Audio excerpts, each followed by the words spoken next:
Je suis un citoyen ordinaire. Bon, ce qui a de l'importance à mes yeux, c'est ce que je dis. Hein? Ce sont mes déclarations, mes analyses.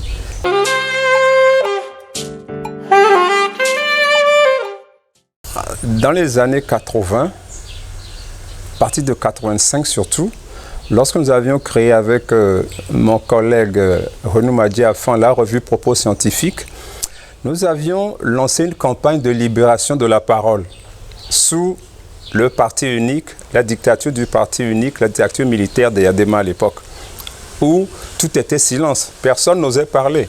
Hein? Mais nous avons dit, aucune loi ne dit interdiction de parler. Donc parlons, parlons, parlons. Et nous faisions des conférences dans les centres, partout à dans les centres culturels, à l'université même, etc. Et nous incitions les étudiants à faire de même. Et c'est parti comme ça. Et en plus, voyez-vous, la chape de plomb était telle que, après 23 ans de dictature, en 90, les gens n'en pouvaient plus. Et finalement, ça a éclaté avec le 5 octobre, avec les étudiants. Différents mouvements estudiantins se sont formés à l'époque et il fallait du courage parce que chaque fois que des mouvements estudiantins autonomes et démocratiques se créaient, et Yadema créait des groupes fantoches avec des étudiants pour, disons, servir d'adversité face à ces étudiants qui voulaient la liberté, la démocratie, le multipartisme. C'était les slogans à l'époque.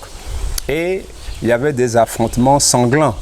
Hein, et souvent, ces étudiants transformés en milices de Yadema, certains étaient armés hein, et faisaient beaucoup de grabuge. Mais les étudiants démocrates résistaient. Parce que ces étudiants étaient conscients qu'ils avaient leur rôle à jouer dans le changement que voulait le peuple togolais. Hein, contrairement aux voyous payés par le régime pour empêcher le changement. Donc par rapport à ces choses-là, nous nous sommes mobilisés, hein, malgré toutes les menaces, les affiches qui nous condamnaient à mort chaque semaine, hein, sans compter les agressions, les menaces, etc. Donc il a fallu du courage à certains enseignants et surtout à la grande masse des étudiants pour que les choses bougent. Et c'est suite à des lancers de tracts que quelques étudiants ont été arrêtés et torturés auprès des services secrets. Et c'est ça, lors du jugement, le jour du jugement, le 5 octobre, qu'il y a eu cette explosion qui a donné le 5 octobre. Donc, si vous circulez sur la rue, l'avenue des Alliés, je ne sais pas comment ça s'appelle aujourd'hui, là où il y a le siège de Togo Télécom, je ne sais plus, là, vers le grand marché, là, le petit marché. Si vous voyez le goudron, mais c'était constellé de taches grises, quoi. C'était l'impact des pierres lancées. On aurait cru après qu'il n'avait plus des pierres, quoi. C'était quelque chose d'extraordinaire. Tous les portraits des Yadema cassés dans les administrations où ils étaient rentrés, on saccageait tout, brûlait les voitures de l'État avec les plaques vertes, etc. Donc, ça veut dire qu'il y a eu quelque chose d'incroyable. Pourquoi? Parce que c'était des étudiants que personne ne connaissait, sans grade, sans rien du tout, alors que Yadema avait fait tuer dans ce pays des chefs d'État, des chefs d'État, des vice-présidents, des ministres, des officiers supérieurs, etc., des ministres. Il ne s'était rien passé du tout. Et pour des étudiants, c'est l'émeute. Le début de quelque chose, de la tentative de libération du peuple togolais. C'est extraordinaire parce que, vous voyez, en politique, il n'y a jamais de garantie, il n'y a jamais rien de sûr. Vous voyez, on a tué des grands, c'est rien passé.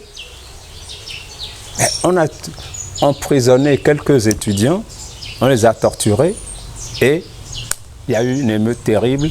La jeunesse de Lomé s'est adjointe aux étudiants Et ça a été chaud. Et à partir d'octobre jusqu'en décembre 90, c'était vraiment chaud. Parce que, et puis ce qui a aidé, disons, à faire connaître ce mouvement, c'est que la Ligue togolaise des droits de l'homme s'était créée déjà le 20 juillet 1990. Donc, vous voyez, et la Ligue avait beaucoup bougé, Amnesty International, la Ligue internationale des droits de l'homme, etc. Tout le monde, les radios internationales, etc., tout le monde a commencé à parler du 5 octobre, des jeunes arrêtés, torturés, etc.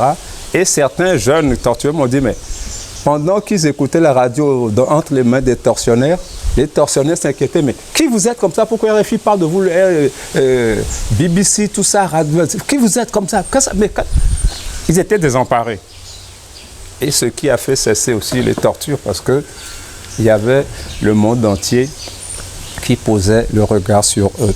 Donc, les choses ont commencé comme ça, c'est-à-dire à secouer la chape de plomb, parce qu'il était interdit de parler, de penser, etc. Donc, nous avons dit, il faut parler, il faut penser, il faut réfléchir, il faut faire des analyses.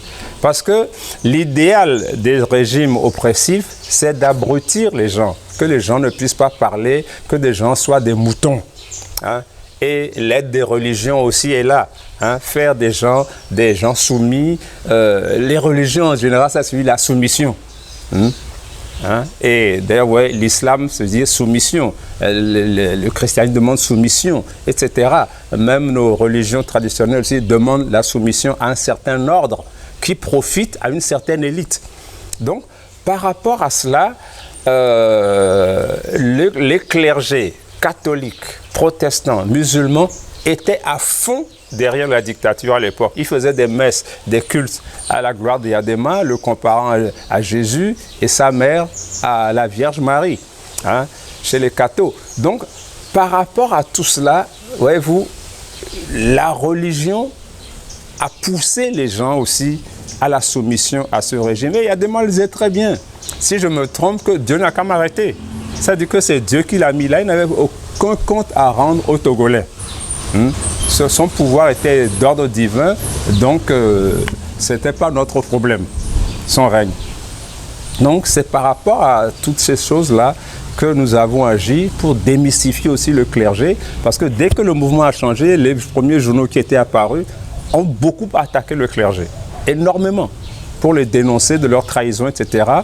Voyez-vous, toute la population dit on en a marre, on en a marre, on en a marre. Et puis ce qui était intéressant à l'époque, c'est que beaucoup de gens adhérents au RPT jetaient leurs cartes. Et certains villages me disaient, nous, ressortissants de tel village, sortons du RPT, sortons du RPT, sortons. C'était une véritable hémorragie. Et toute la population s'est mise dedans. Et même, j'ai vu à l'université des collègues fascistes qui soutenaient plus ou moins la dictature, changer de veste par opportunisme. Et je les ai vus, même certains s'inscrire dans des nouveaux partis qui se créaient, etc. Ça m'a surpris. Je me suis dit, mais ces gens-là, j'ai eu un pressentiment qui s'est vérifié par la suite parce que ces fascistes ont infiltré le mouvement démocratique pour le tuer de l'intérieur. Et c'est ce qu'on a vu par la suite. Et beaucoup de gens qui avaient de l'argent se sont dit, bon, maintenant j'ai le pouvoir financier, maintenant il me faut le pouvoir politique. Ils ont créé des partis, ils sont entrés dans l'état-major des partis politiques, etc. Et ils ont fait n'importe quoi. Et souvent, ils prenaient leur ordre de la dictature, tout en faisant semblant d'être du côté de la démocratie. C'est ça justement qui a ralenti le phénomène.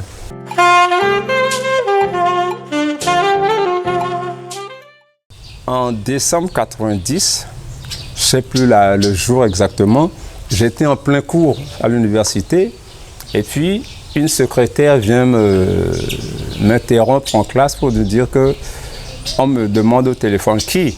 On dit le vice-recteur Gogué. Qu'est-ce que j'ai à faire avec lui? Moi, je n'approche pas ces gens-là. C'est-à-dire, bon, vice-président pour aujourd'hui. Bon, je vais au secrétariat, je prends le téléphone, je dis, bon, bonjour, bon, que le président me cherche. Je dis, quel président? Et le président de la République, à la présidente, mais je ne suis jamais là-bas, je ne sais pas. Bon, il dit qu'il faut que j'y aille tout de suite. Bon, je dis, je peux y aller tout de suite, de toute façon. Je fais un cours et puis j'ai invité un collègue pour faire une conférence aux étudiants. J'irai un peu plus tard. Bon, 1 heure après, je suis parti à la présidence de la République, 6 à la plage, là-bas. Et j'ai dû montrer patte blanche 2 ou 3 fois avant qu'on ne m'installe dans une salle d'attente bondée de gens. Hein, c'était vers 9 h par là. Je me dis, ah là là, je suis foutu. S'il faut attendre que tous ces gens-là passent d'abord, j'en ai pour 16 h ou 18 h. Mais, à mon grand étonnement, au bout de 3 minutes, on vient m'appeler. Et c'est le ministre Amegbo. Bon, moi je croyais que bon, c'était lui. Mais je soupçonnais plus ou moins. Pourquoi déjà? Puisque j'attaquais beaucoup le régime, hein, dans mes écrits. Et il me dit de le suivre, il dit bonjour professeur, vous êtes appelé de main? Oui, je dis oui, donc suivez-moi. Je le suis, à mon grand étonnement, j'arrive devant une porte de bronze, je ne sais pas quelle matière c'est, brillante, etc. Et la porte s'ouvre et puis quelqu'un m'attend comme ça, les mains déjà tendues. C'est Yadema. Elle dit bonjour monsieur le président, vous êtes le professeur après demain? Oui, c'est moi. Donc on va s'installer dans son bureau. Et lui, il est au milieu et 2 rangées de fauteuils latéraux. Je suis d'un côté, le ministre est de l'autre. Et dit, bon, c'est le professeur, vous avez écrit dans la presse un article intitulé « La trahison du clergé togolais ». Hein, et que je leur donne de l'argent, que je n'ai pas d'argent. Moi, je n'ai pas d'argent. Bon, je ne l'ai pas nommé, je dis que les enveloppes circulaient. J'ai écrit que les enveloppes circulaient sous les soutanes. Bon, je dis, bien entendu qu'il y a trahison, puisque au même moment, au Zaïre de Mobutu, à l'époque, le clergé disait qu'il fallait faire la démocratisation, le changement, etc. Et le nôtre disait non, il faut qu'il y ait des gens qui restent encore 1000 ans au pouvoir, que refus de la démocratie, etc. Je dis, mais c'est des bandits. Hein? Donc je les ai vraiment dénoncés avec virulence dans le journal. Je dis, ils ont trahi, puisque tu dis, ils sont les bergers du troupeau. Le troupeau veille là, lui, il refuse. Et eux, ils refusent. Donc ça veut dire que c'est une trahison. Hein?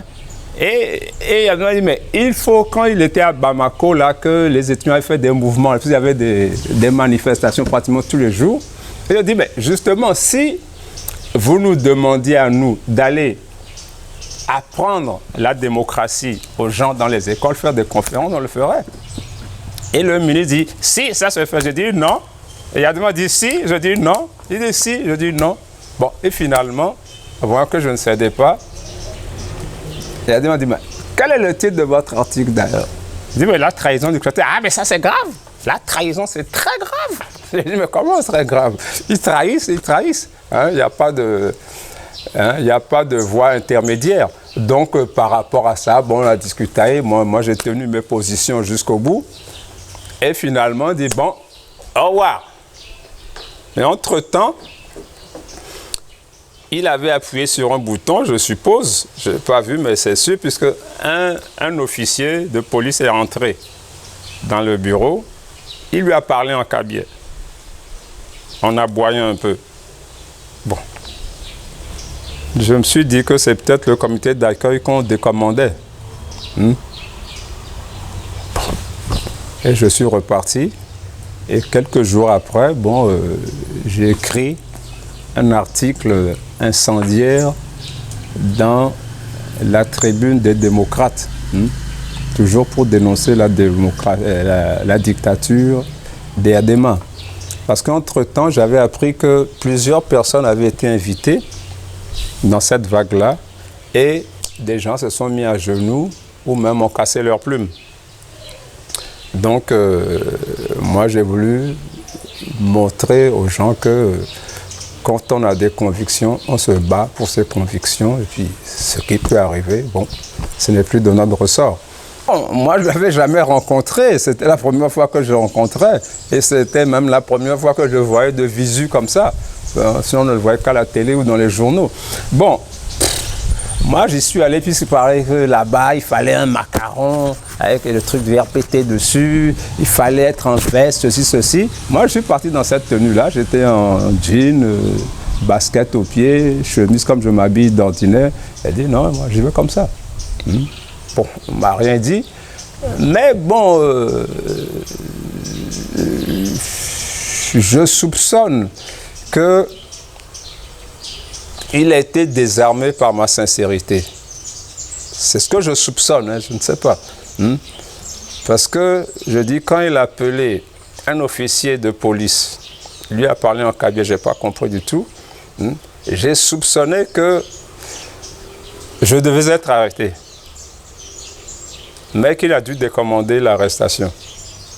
Parce que moi, j'ai discuté, quand j'ai pas d'argent, je dis non, il dit oui, je dis non, je dis oui. Bon, je crois que ça a dû le changer un peu du concert de mensonges et de flatteries auquel il était habitué. Hein?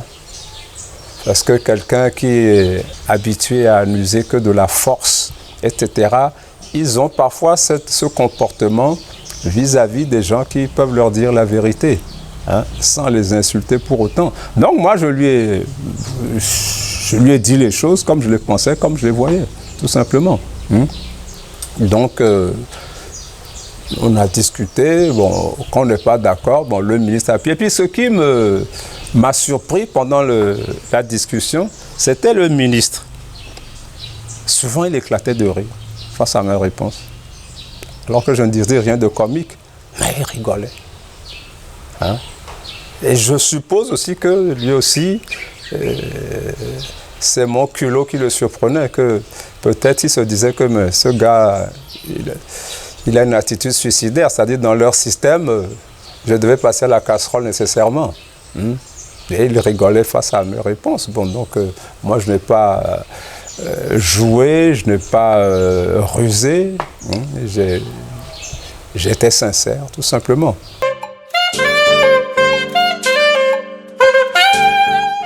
Le travail de fond, c'était sur la conscientisation. Hein? Parler aux gens, parler politique, et dire les choses, faire les analyses, parce que bon, les gens ne sont pas bêtes. Ils savent qu'il y a une chape de plomb, hein, il y a la terreur qui règne dans le pays, les gens disparaissent, on les enferme. Parce que la preuve, voyez-vous, nous avions invité l'écrivain congolais, Sonila Boutansi, sur le campus. Il est venu dans un autre cadre, mais nous on l'avait invité sur le campus. Et devant les étudiants de l'amphi, ils disaient, parlez, c'était sa formule, on ne vous fera rien. Mais il fallait voir les cris. Oh, au Togo, monsieur, la peau fait mal, hein, au Togo, Togo, on torture, hein, etc. Disaient les étudiants, on ne peut pas Togo, parlez. Ben, il venait d'une dictature aussi, le Congo, des Sassou, qui sont encore au pouvoir. Donc, on leur disait, hein, parlez, hein, c'est pas interdit, mais ne mentez pas, ne calomniez pas, dites la vérité, et c'est tout. Donc, si des gens croient qu'ils doivent vous enfermer pour ça, bon, ça c'est le boulot des bourreaux, mais votre boulot, c'est de parler, d'expliquer les choses aux gens, de leur ouvrir les yeux.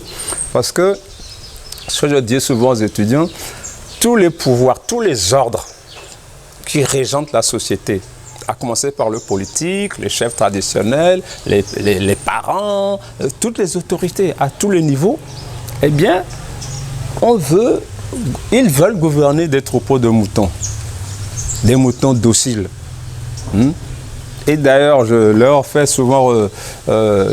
leur souligne souvent une image chrétienne où on voit Jésus avec un agneau sur l'épaule. Ils disent, ben, l'agneau, c'est vous ça. Refusez d'être des agneaux. Soyez des rebelles. par rapport à cet ordre fasciste. Hein, parce que tout le système, jusque dans les pays démocratiques, veut la zombification des citoyens. Il faut refuser d'être des zombies. Chacun doit faire valoir son droit à la résistance. Sinon, on n'aura que des troupeaux de moutons et puis des zombies. La société actuelle va vers la zombification. Et c'est ce à quoi il faut s'opposer par l'esprit critique et le doute. Si on ne doute pas, on ne peut pas réfléchir.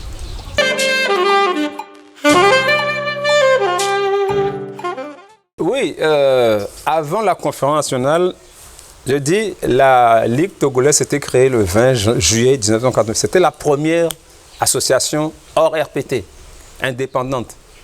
On aurait pu nous arrêter, puisque je me souviens, le jour même de l'AG, au restaurant La Pirogue,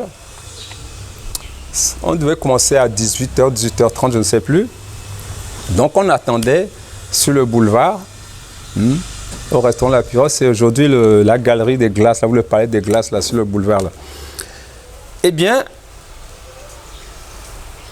déjà, les services secrets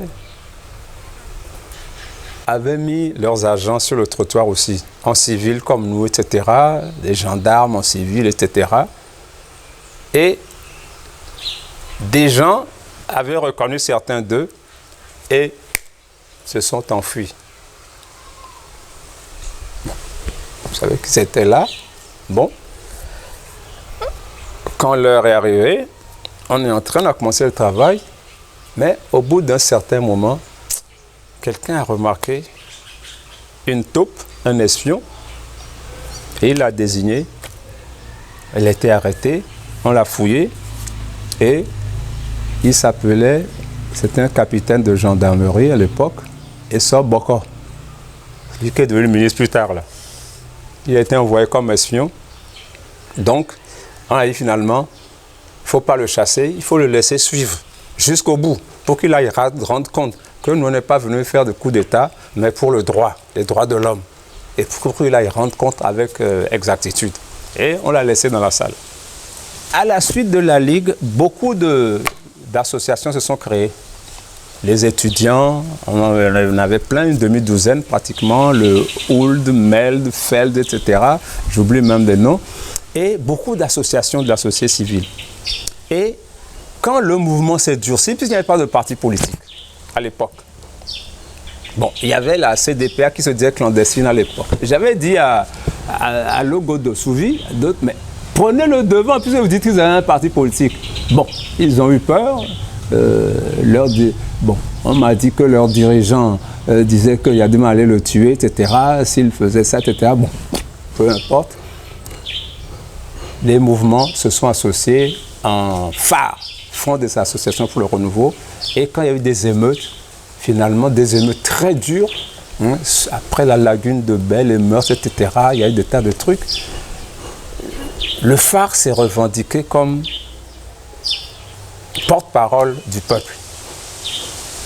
Et Agboibois était notre président à l'époque.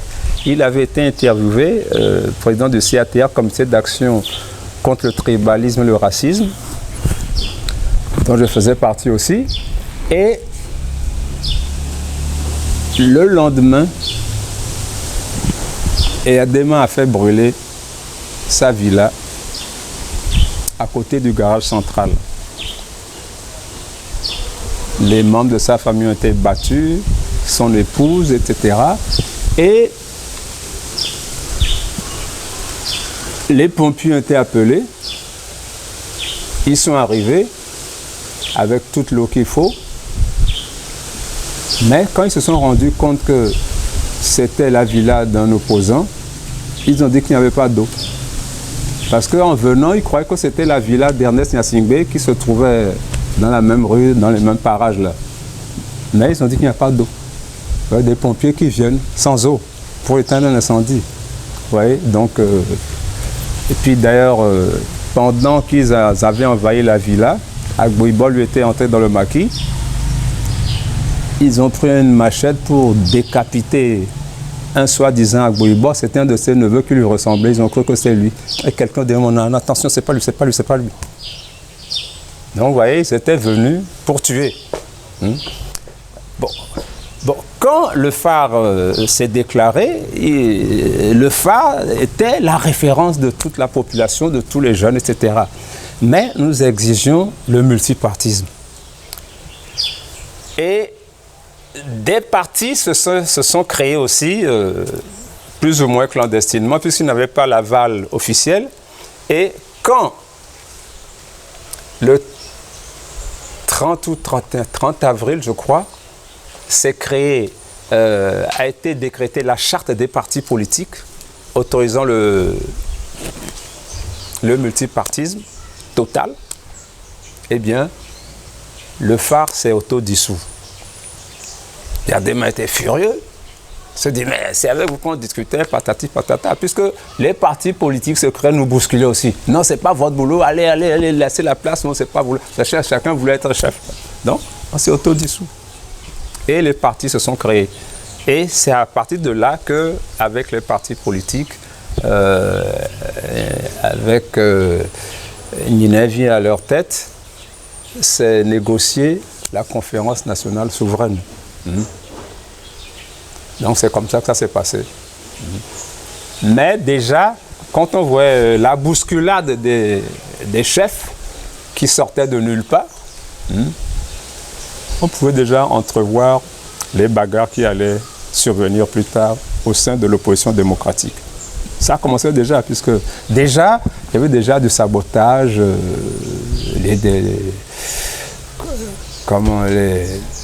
tous les mensonges, etc., bon, les rumeurs, tout ça. Donc ça commençait très mal. Vous voyez? Et par la suite, on a vu les dégâts que tout cela pouvait poser.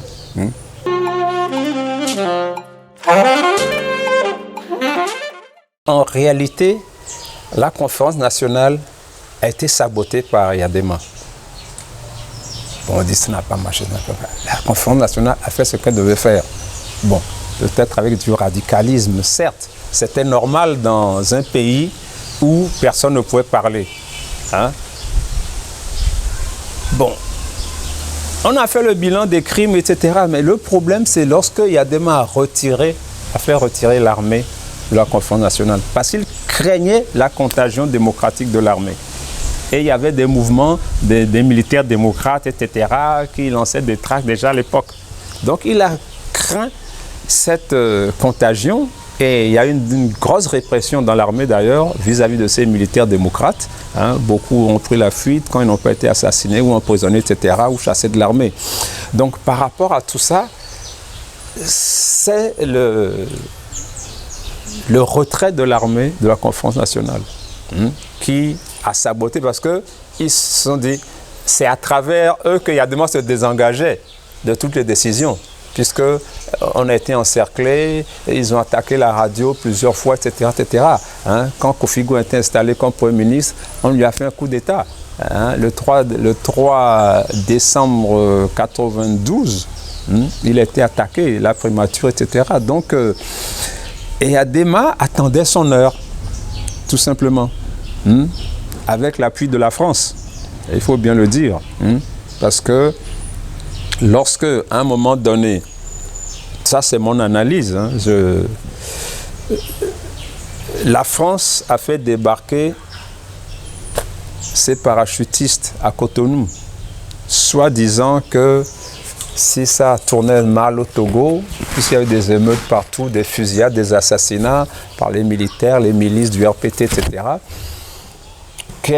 pour protéger ses ressortissants. Mais entre-temps, on apprenait que Rawlings, qui était favorable au changement démocratique, avait aligné ses chars à Denou, là-bas au Ghana, à 5 km de la frontière. Les parachutistes français, Mitterrand les avait débarqués là-bas pour intimider Rawlings. Si jamais tu interviens, j'écrase ton armée. Rawlings n'a pas bougé.